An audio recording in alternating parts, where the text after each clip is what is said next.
Yan mga lods, o ginutaang nitid na manok.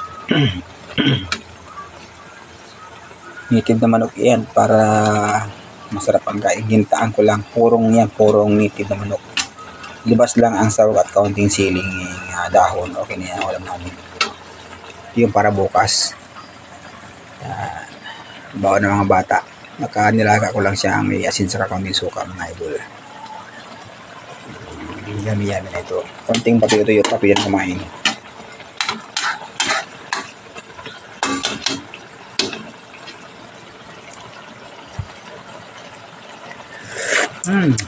Sarap.